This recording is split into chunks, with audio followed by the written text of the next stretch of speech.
Hey guys, Miguel Shara. Good morning, good morning. It's Friday today. Ngayon, Friday na.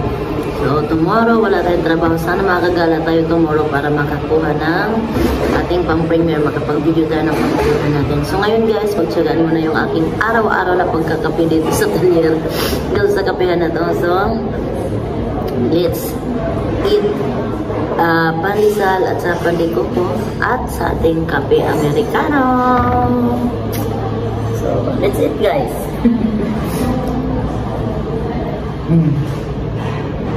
Pero bibilisan natin ngayon kasi malilate na ako.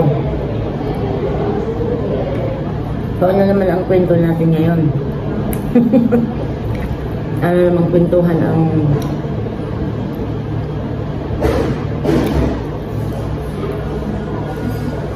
pwede nga ikwento. So, yun pala, magbabago ang routine ko nitong December.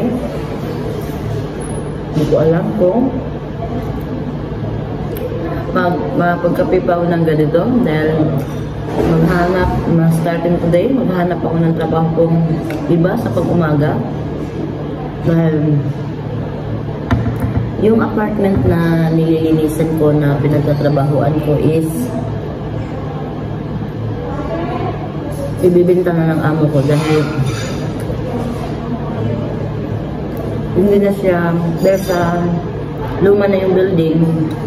Gusto ng ayuntamiento yung government dito na i-renovate siya, kaya lang ayaw na amo ko. Siyempre magastos yun. Kaya ang ano ngayon is ipinasara na ayuntamiento at sinabi na ayuntamiento na bawal ng parintahan at ang option doon is ibibenta na lang. So ngayon ibibenta nila yung buong building, yung apartment nila. 6 na apartment yun kasi pati yung sa kanila aalis din sila doon sa ewan ko kung aalis sila or ano, basta yung building na yun is i-renovate. Kaya walang choice, kaya hanggang November katapusan na lang din ako magtatrabaho doon.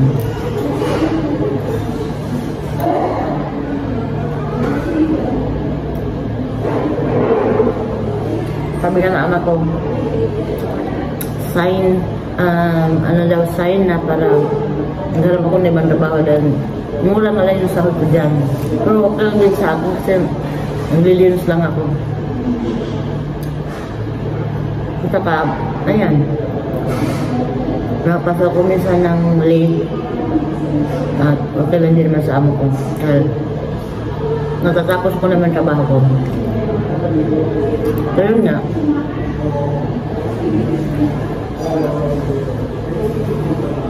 ngayon pa lang maghanap na ako ng trabaho na pa-umaga dahil yung panghapon ko hindi ko naman iiwanan yun.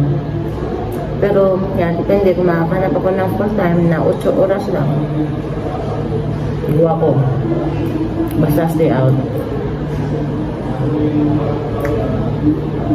Ayaw ko ng stay in.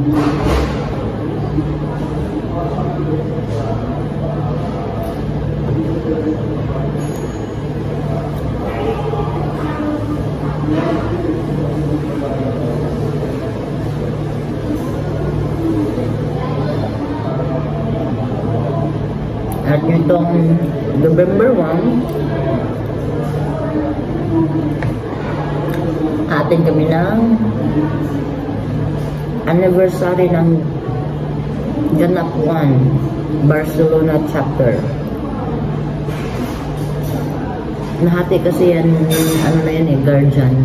Pero doon may mga iba naman din na mga guardians dito na ibang grupo. Pero yung Ganap, walang nahati sa 2.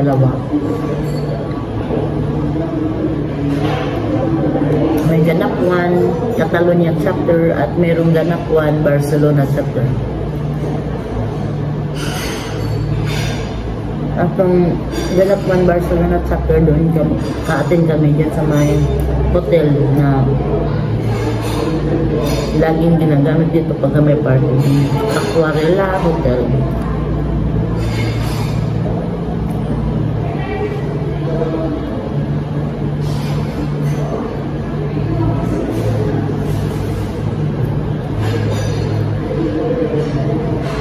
Tapos aawit kami ng anak ko doon. Magduduwit kami. Char.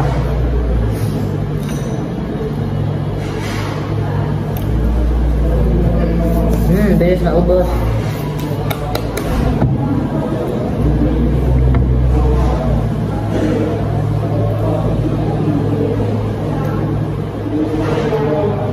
Ayan guys. Kapon birthday na anak ko.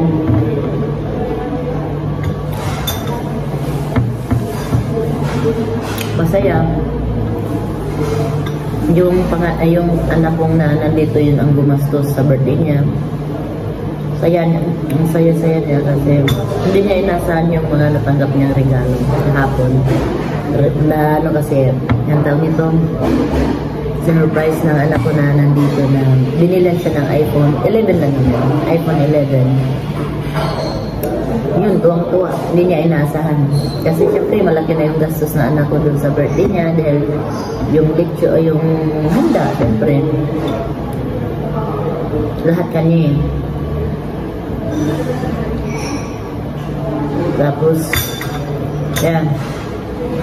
Tapos yung girlfriend niya, niregalo din siya ng Nike shoes. Kaya, tapos yung anak kong panganay, perfume naman. Cake lang yung ambag ko doon.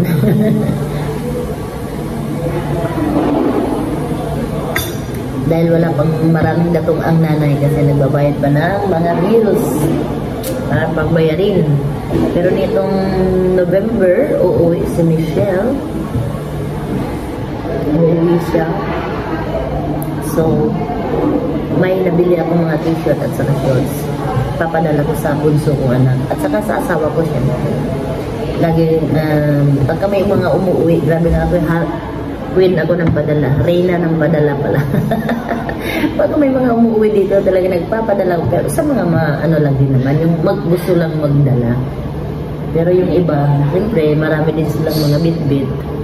Eh, yung mga willing lang na magbit-bit. Yung willing lang magdala ng mga padala. Eh, kami ni Michelle, magkapit-bahay kami ni Michelle sa ano sa Bohol. Kaya yun, sabi ko, saka mag-anak pa si Michelle Bulanyo. Si Michelle Bulanyo, mag-anak pa siya ng asawa ko. So, we're family.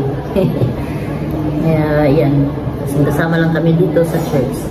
At yun, God-bless. Dahil, yan, uwi na naman siya.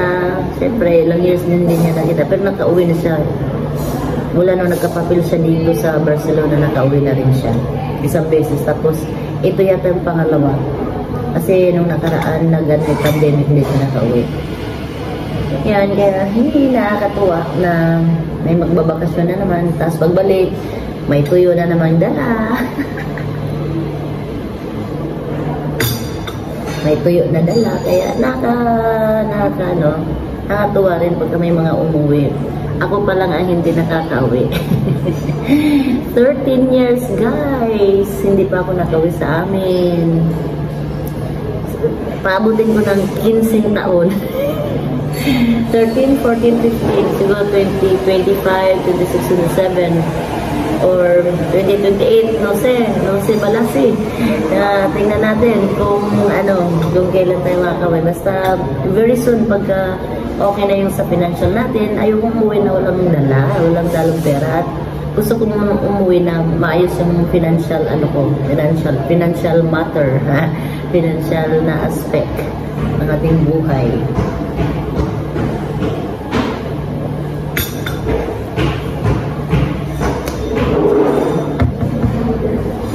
Kaya, yeah. Then, may problema pa kasi sa papeles ko dito. Dahil sa passport ko. So, kailangan kong ayusin muna pagka nakuha ko na yun. Then, maayos na yung papeles ko dito. Uuwi na ako. Hindi naman uwi na ako for good. Siyempre, pa rin, gusto ko pa rin na magstay dito. Pero, yeah. Gusto kong iayos yung mga dapat ayusin pa para maging smooth ang lahat. Dahil patanda na tayo, maedad na. Hindi tayo bumabata. Pero yeah, siyempre, grabe yung nasabi ko noon. Ma-remember ko lang na sabi ko na uwi ako ng Pilipinas kung mapagtrabaho o kung matapos na yung bunso ko. Sabi na sa ako, grabe naman nun, ang tagal. Pero yeah, grabe no, ilang years. Pero nakawin ako 2 beses. So mula nung abroad ako. 2005 ako nag-abroad. Then, ano na ngayon, mag-2025 na. Diba? Next year, 2025. March. So, 2005. Diba? 2005 ako then, mag-ilang years na ako dito sa abroad. 2 beses pa lang ako nakauwi. Pero, tuwing umuwi ako, nag-i-stay ako ng matagal. Nag-stay ako ng 1 year, nag-stay ako ng, I think, 7 months. Yan, 7 months yung pangalawa ko. So, matagal-tagal din ako nag-i-stay. Tapos, bumabalik ako. Itong pag-abroad, itong ano lang, yung 2000, I think 10, 2010 yata or 11, 12, 13, yeah. 2011 ako lang punta ng Norway, tapos hanggang ngayon dito. Kaya 13 years na hindi ako nakauwi, guys. Proud of galing uwi at dito. So, Norway plus Barcelona 2 years. Kasi mag-11 years na ako dito nitong April. Kaya matagal na, tagal-tagal na rin. Nakaka-miss na rin ang Pilipinas, nakaka-miss ang probinsya. Alam niyo yun. Kaya pag nag-hiking kami, pag nakakita mo ng mga bundok, mga probinsya, yung bukid, yung alam mo yun sa probinsya, outside sa city. Kasi nasa syudad kami. Ang ingay-ingay dito sa syudad. Tapos pag napunta ka ng bundok, alam mo yung, sarap yung hangin, langhap yung hangin. Masarap mag-stay, maglakad-lakad. Alam mo yung nawawala yung stress. Alam mo yung ang ganda ng pakiramdam pagka napunta ka sa mga nature, yung napupunta ka sa mga bundok-bundok. Kaya gusto ko talaga, guys, mag-hiking. Kasi nakakawala ng stress sa totoo lang. Alam mo yung lumuluwag yung parang sarap ng pakiramdam. Ibang pakiramdam pag nagha-hiking. Napunta ka sa mga kabundukan, makikita mo yung magandang tanawin. Alam mo yun. So, guys, ubos na to. So, thank you so much again and again and again sa palaging pag-suporta, panood ng aking mga video. Kahit walang mga kwenta, minsan boring talaga as in puro videos kasi wala akong time talaga mag-edit. Wala akong time mag-edit. Yung editing ko lang is talagang napakasimple. Yung pinagdugtong-dugtong lang yung mga video ko. Tapos yung tawag nito, yung dinilit ko na nga yung mga yung intro at outro ko. Wala na. Kaya, so, ganun lang, guys. Dahil sa dami ng trabaho, busy, masyado.